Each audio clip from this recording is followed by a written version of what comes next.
आज की कथा बड़ी ही दिलचस्प और सीख देने वाली है, तो बने रहिएगा अंत तक। बहुत समय पहले काशी को शिक्षा की नगरी के नाम से जाना जाता था। उस समय यह परंपरा होती थी कि प्रत्येक बालक जो ब्राह्मण के घर में जन्म लेता था, उसे काशी जाकर वेदादि शास्त्रों का अध्ययन करना होता था।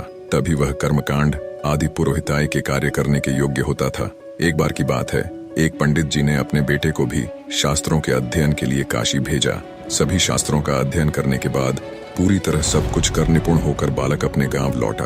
बेटे की आने की खुशी में पंडित जी ने एक भव्य उत्सव का आयोजन करवाया, जिसमें ज्ञान चर्चा का विषय भी रखा गया।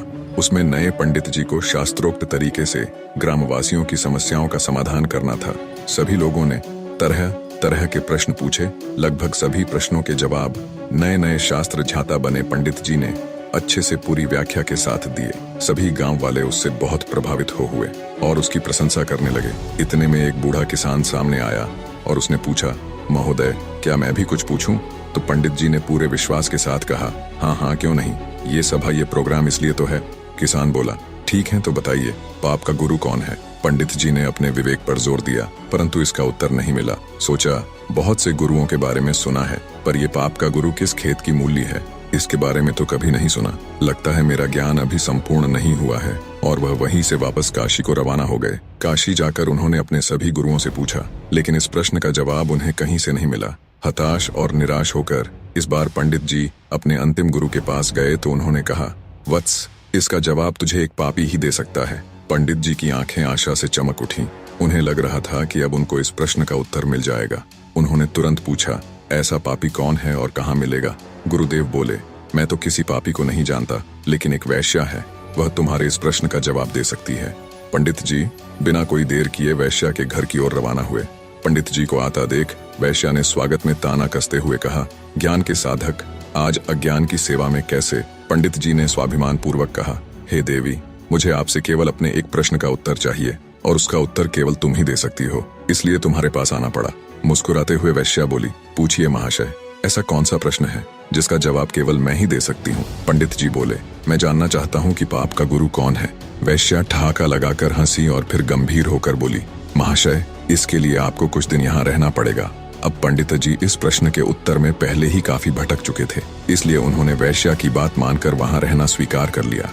लेकिन पंडित जी बोले, हे देवी, मैं यहाँ रह तो लूंगा, लेकिन खाना पानी अपने खुद के हाथ का बनाया हुआ ही लूंगा। वैश्या बोली, जी अवश्य। इस तरह 4 दिन बीत गए। प्रतिदिन पंडित जी खाना बनाते और अपनी पेट पूजा करते थे।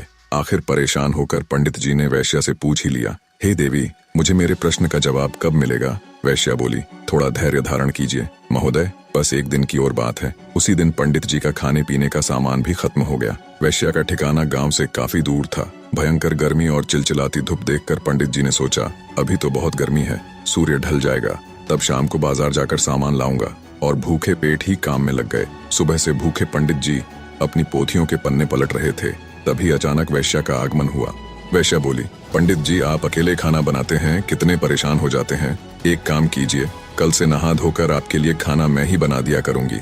इससे मुझे भी आपकी सेवा का कुछ पुण्य मिल जाएगा और भोजन के साथ दक्षिणा में मैं आपको एक सोने की मुहर दूंगी। पहले तो पंडित जी ने आनाकानी की, किंतु मुफ्त का खाना और साथ में सोने की मुहर का विचार कर वैश्या का प्रस्ताव मान लिया। उसी दिन शाम को वैश्या ने तरह तरह के पकवान बनाए और उसकी सेवा में उपस्थित हुई।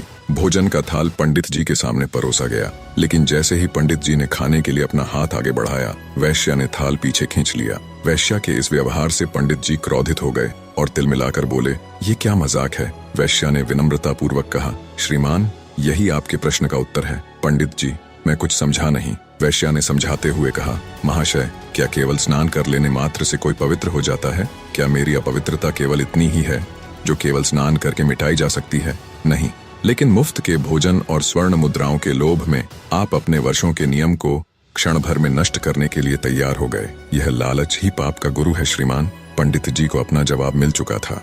निष्कर्ष, ये लोभ ही है जो हमारी पवित्रता को नष्ट करता है। अब वो किसी भी रूप में हो सकता है, धन दौलत, चाहना आदि आदि। कहा गया है, ये लोभ कोई छोटी चीज नहीं बल्कि काल का पुत्र है, इसलिए इससे जो बच गया वो पार उतर गया।